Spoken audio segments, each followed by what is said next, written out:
Hello everyone and welcome to my Y&R Trends channel. I hope everyone is having a wonderful day. Before we begin, please hit the subscribe button and give this video a thumbs up. The silence in the penthouse was deafening, a stark contrast to the cacophony that had just erupted between them. Kane's chest still heaved with the residual adrenaline of their frantic, fruitless search, his usually impeccable suit jacket discarded, his tie loosened, and his hair a disheveled mess from the countless times he had run his hands through it in sheer, unadulterated panic. Traci stood by the vast floor-to-ceiling window, her back to him, staring out at the Genoa city skyline as if the twinkling lights might somehow spell out their daughter's location. The view was one of immense wealth and power, a testament to the life they had built, but in this moment it felt like a gilded cage, a beautiful empty shell that echoed with the absence of the one person who gave it all meaning. The air was thick with the scent of her perfume and his cologne, usually a comforting melange of their shared life, now just a cloying reminder of the normalcy that had been violently ripped away. He could still see the ghost of her smile from just this morning, a fleeting moment over coffee, a casual see you later, Dad, that now felt like a precious shattered artifact from a lost civilization.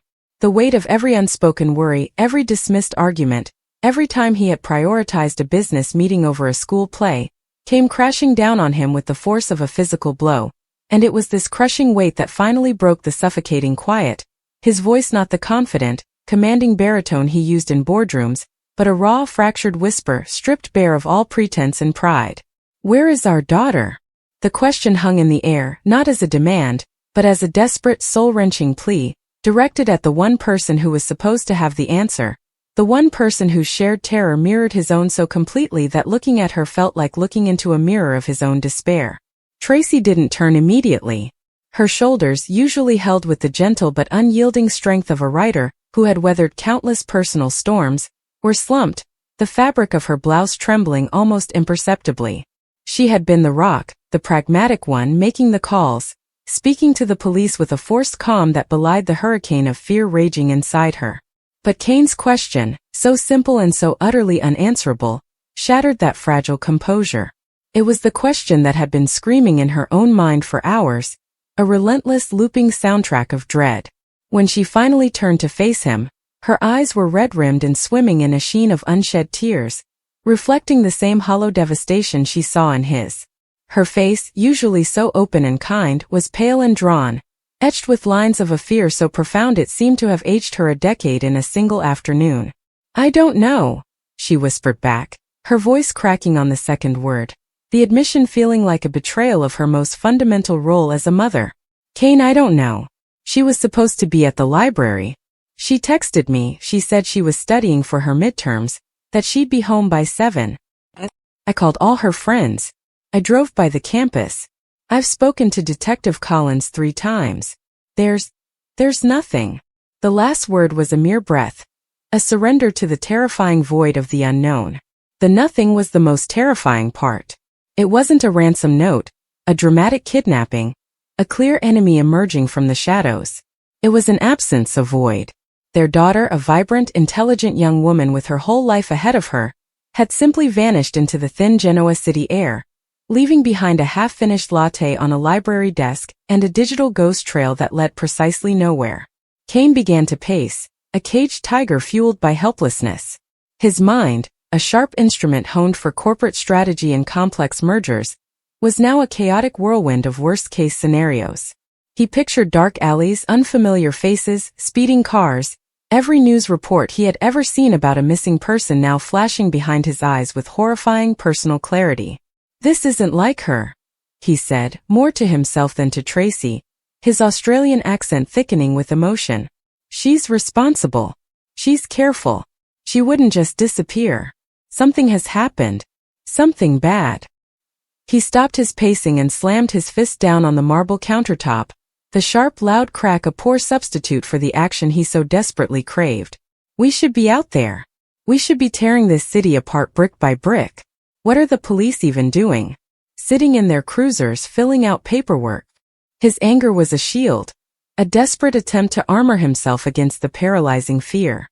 It was easier to be furious at the ineptitude of the system, at the unfairness of the universe, than to sit with the gut-churning reality that his child was out there, Somewhere, possibly scared, possibly hurt, and he was utterly powerless to reach her. Traci watched him, her heart breaking anew not just for their missing daughter, but for the man she loved, seeing him so completely unraveled. She crossed the room, her movements slow and heavy, as if wading through deep water, and placed a trembling hand on his arm. The muscle beneath her palm was corded with tension, a live wire of paternal instinct with no outlet. "Kane, the police are doing everything they can," she said, her voice striving for a steadiness she did not feel. "They have her photo. They're checking traffic cameras, bus stations, the airport. They've issued a bolo. We have to let them do their jobs." But even as she said the words, they felt hollow, inadequate. The bureaucratic machinery of a search felt agonizingly slow when every second felt like an eternity, when every tick of the grandfather clock in the corner was a hammer blow against their hopes. "We have to be smart about this. We have to think. Did she say anything to you? Anything at all that might have seemed off? Was she worried about something? A boy? School? An argument with a friend?" She was grasping at straws, trying to find a thread, any thread, that they could pull, hoping it would lead them out of this labyrinth of terror and back to their child. Kane closed his eyes, trying to force his frantic mind to focus, to rewind the last few days, to scrutinize every interaction, every word, every text message for a clue he had missed. He saw her smiling at breakfast, teasing him about his tie. He remembered her complaining lightly about a difficult professor. There was a brief, passing comment about a new friend she'd made, someone from her art history class.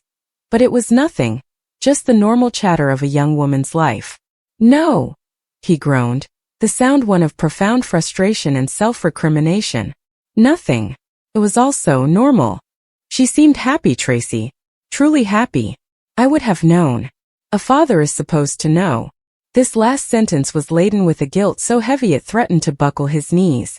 The what-ifs began their insidious assault. What if he had been more attentive? What if he had insisted on picking her up? What if he had called her more often during the day?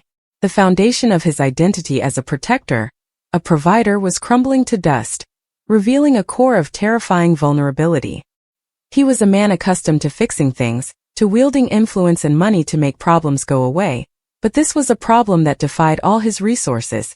A chilling reminder that some of life's most profound horrors are utterly indifferent to wealth and status. The doorbell rang, a shrill, intrusive sound that shattered the intense bubble of their shared grief. They both froze, their eyes locking in a moment of shared, heart-stopping hope and dread. Was it the police with news? Was it her, standing on the other side of the door, ready with a perfectly reasonable explanation for the hours of hell she had put them through? Or was it something else, something worse? Kane moved first, striding to the door and yanking it open with a force that was barely contained. But it wasn't their daughter, nor was it a uniformed officer. It was a family friend, their faces etched with concern, bearing offers of help and casseroles that would inevitably go uneaten. This scene would repeat itself throughout the evening, the jarring ring of the bell, the fleeting surge of impossible hope, followed by the crushing disappointment and the well-meaning but ultimately useless platitudes. "She's a smart girl, she'll turn up. The police will find her. You have to stay positive." Each word, though born of kindness, felt like a tiny fresh laceration. How could they stay positive when their world had stopped turning? How could they have faith in a system that so far had delivered only silence? The penthouse, once a sanctuary, was becoming a public stage for their private agony, and with each new visitor, the walls seemed to close in a little more. As the night wore on, the initial storm of panic began to settle into a cold, heavy dread, a constant, gnawing presence in the pit of their stomachs. The frantic energy was replaced by a numb exhaustion. They sat together on the large, plush sofa, not speaking, their hands instinctively finding one another, fingers lacing together in a white-knuckled grip that was their only anchor in this terrifying new reality. The physical connection was a silent testament to their shared burden, a fragile life raft in an ocean of uncertainty. They were no longer just Kane and Traci, individuals with their own strengths and flaws. In this moment they were a single unified entity defined solely by their loss, two halves of a broken heart. He could feel the fine tremor in her hand, a vibration of sustained terror, and he knew his own was no steadier. They were listening, every part of their beings attuned to the slightest sound from the hallway, The ping of an elevator, the rustle of a leaf against the window, anything that could be misinterpreted as a footstep, a key in the lock, her voice calling out, "Mom? Dad? I'm home." The phone became an object of both obsession and terror. It sat on the coffee table between them, a silent black slab of potential salvation or damnation. Every time it lit up with a notification that wasn't from the police tip line, a little more of their hope died. Traci had taken to scrolling through photos on her own phone, her thumb swiping through a digital timeline of their daughter's life. A gummy infant smile, a gap-toothed first grader, a confident teenager at graduation. Each image was a painful reminder of the life that was in peril, a story that might have a devastating, unfinished ending. Kane watched her, his own eyes stinging, seeing the ghost of their little girl in every picture. He remembered teaching her to ride a bike, his hand steadying her until she found her balance, the triumphant shout when she pedaled away on her own. Where was that hand now when she needed it most? The memory was a physical ache, a longing so powerful it was a presence in the room. The love they felt for her was a tangible force, a vast luminous thing that now had nowhere to go, curdling in the air around them into something desperate and fearful. Dawn began to break, painting the Genoa city skyline in hues of rose and gold, a cruel and beautiful mockery of their internal darkness. The night was over. A full cycle of the sun had passed since their world had been torn apart. The official search was now 24 hours old, a milestone that every parent of a missing child dreads, a statistic that carried with it a chilling, unspoken shift in probability. The hope for a simple, happy ending began to feel naive, a child's fantasy. The reality of their situation was hardening around them, a new grim normalcy. Kane, who had not slept a wink, his eyes shadowed and bloodshot, finally stood up, his body stiff. The helpless inertia of the night was no longer tolerable. The man of action re-emerged, forged in the fires of this newfound desperation. "I can't just sit here anymore," he announced, his voice hoarse but resolute. "I'm going down to the station. I need to look Collins in the eye. I need to see the maps, the reports. There has to be something they've missed, a detail, a witness, something." He was no longer willing to be a passive recipient of information. He needed to become part of the search, to inject his own will, his own determination into the process, even if it meant becoming a nuisance to the authorities. Traci looked up at him, and for the first time she didn't argue. She simply nodded, a slow, weary gesture of agreement. The pragmatic writer in her knew that his presence might not change anything, but the mother in her understood the primal need to do something, anything. "I'll stay here," she said softly, in case she calls. Or comes home. The phrase "comes home" was uttered with a faith that was growing increasingly fragile, a candle flickering in a strong wind. She would hold the fort, maintain the vigil at the heart of their home, the keeper of the flame of hope, however faint it burned. As Kane shrugged his jacket back on, the simple act felt charged with a new grim purpose.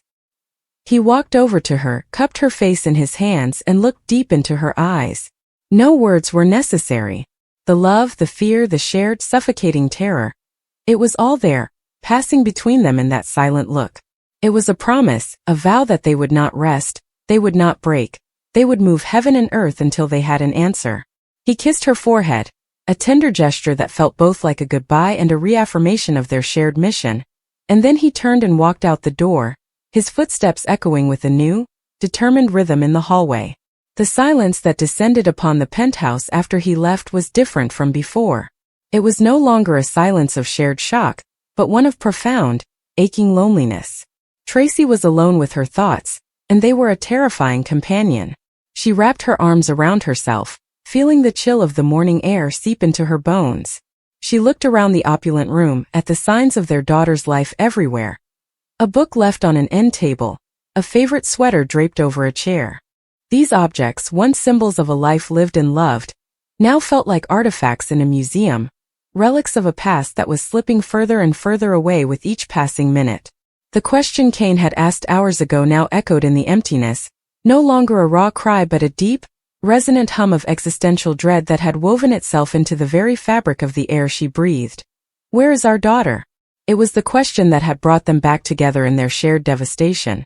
The question that now defined their every waking moment, and the question that, until it was answered, would hold their lives, their hearts, and their future suspended in a state of unbearable, agonizing limbo.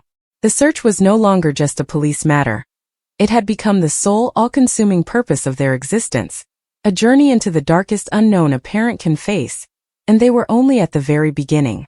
In the bustling streets of Genoa City, where secrets simmered like coffee in a forgotten pot, Cain Ashby found himself wandering aimlessly, his mind a whirlwind of regrets and unanswered questions. It had been years since he'd last seen Traci Abbott, that gentle soul who had once offered him solace in his darkest hours. Their paths had crossed in unexpected ways back then, during a time when Cain was grappling with the fallout of his deceptive past, pretending to be someone he wasn't, all while Traci was penning her novels, drawing inspiration from the real-life dramas unfolding around her. Now, as the autumn leaves crunched under his feet, Cain felt an inexplicable pull toward the Abbott mansion, a place that held memories both sweet and sorrowful. He hadn't planned this reunion. It was as if fate had orchestrated it, pushing him through the gates with a force he couldn't resist. His heart pounded as he knocked on the door, unsure of what he would say, but knowing deep down that there was one burning question that had haunted him for far too long. Traci opened the door with her characteristic warmth, her eyes widening in surprise at the sight of him. "Cain? Oh my goodness, it's been ages!" she exclaimed, pulling him into a hug that felt both familiar and foreign. They settled into the living room, surrounded by the elegant decor that spoke of the Abbott family's enduring legacy. As they exchanged pleasantries about life in Paris for Cain, and the latest family scandals in Genoa City, an undercurrent of tension built. Cain's hands fidgeted with the edge of his jacket, his usual composure cracking like thin ice. Traci noticed, of course. She always had a knack for reading people, a skill honed from years of observing the intricate web of relationships in her world. "What's troubling you, Cain?" she asked softly, her voice laced with concern. He hesitated, the words caught in his throat, but then they spilled out in a rush, accompanied by tears that he couldn't hold back. "Where is our daughter?" he cried, his voice breaking on the last word, echoing through the room like a thunderclap. The shock on Traci's face was palpable, her hand flying to her mouth as if to stifle a gasp. This wasn't just any question. It was a bombshell that threatened to unravel the carefully constructed narratives of their lives. In the world of the young and the restless, where paternity tests and hidden children were as common as corporate takeovers, this revelation hinted at a long-buried secret. Cain and Traci's connection had always been platonic on the surface, born from a time when Traci helped Cain navigate his identity crisis, but whispers in the spoilers suggested something more profound, perhaps a fleeting moment of vulnerability that led to an unexpected consequence. As Cain wiped his eyes, he poured out the story that had been festering inside him. Years ago, during one of his lowest points, after his marriage to Lily had crumbled and he was adrift, he and Traci had shared a night of emotional intimacy that blurred lines. It wasn't an affair in the traditional sense, but in the heat of shared confidences, something happened that neither had fully acknowledged until now. Traci sat back, her mind racing through the timeline. She remembered that period vividly. The loneliness after her own heartbreaks, the comfort in Cain's company as they discussed literature and life. But a daughter? The idea seemed preposterous at first, yet as Cain spoke, fragments of memory surfaced. There had been a brief period of uncertainty, a hushed consultation with a doctor, and then the decision to keep things private. In Genoa City, where every whisper could become a headline, Traci had chosen to protect what she believed was a fleeting indiscretion. But now, Cain's tears revealed that he had pieced together clues over the years. An old letter, a photograph that didn't quite add up, and rumors from distant relatives. "I found out through a DNA test I did for Ancestry," he sobbed. "It matched with records that led back to you. Our daughter, where is she? What happened to her?" The room felt smaller, the air thicker, as Traci grappled with the reality that her secret had caught up with her. As the conversation deepened, Traci's own eyes filled with tears. She hadn't anticipated this confrontation, especially not from Cain, who had vanished from her life so abruptly after that time. "I gave her up for adoption," she whispered, the words tasting bitter on her tongue. It was a decision made in haste, influenced by the chaos of her family's ongoing dramas, the battles with Newman Enterprises, the emotional toll of losing loved ones. Traci had convinced herself it was for the best, that a child born from such uncertainty deserved a stable life away from the spotlight. But hearing Kane's anguish now, she wondered if she'd made a grave mistake. He clutched her hand, pleading for details. Tell me everything. Who adopted her? Is she safe? Does she know about us? The spoilers swirling around CBS hinted at a shocking twist. Their daughter might not be as far removed as Traci thought, perhaps even entangled in the current storylines of Genoa City, without anyone realizing it. The weight of the revelation hung heavy between them, transforming their reunion into a cathartic outpouring. Kane recounted his life since leaving Genoa City, his attempts to rebuild in Paris, the lingering guilt over his past deceptions, and the void that no amount of success could fill. He admitted that learning about the daughter had shattered him, prompting his return. I couldn't stay away any longer, he said, his voice hoarse from crying. Traci, ever the empathetic listener, shared her side. The fear of judgment from her siblings Jack and Ashley, the worry that revealing the truth would disrupt the fragile peace in the Abbott household. Yet, as they talked, a bond reformed, stronger perhaps for the shared pain. The spoilers suggested this encounter would ripple outward, affecting other characters like Lily, who might learn of Kane's hidden child, or even Victor Newman, always ready to exploit family secrets for his gain. Outside the mansion, the wind picked up, mirroring the storm brewing in their hearts.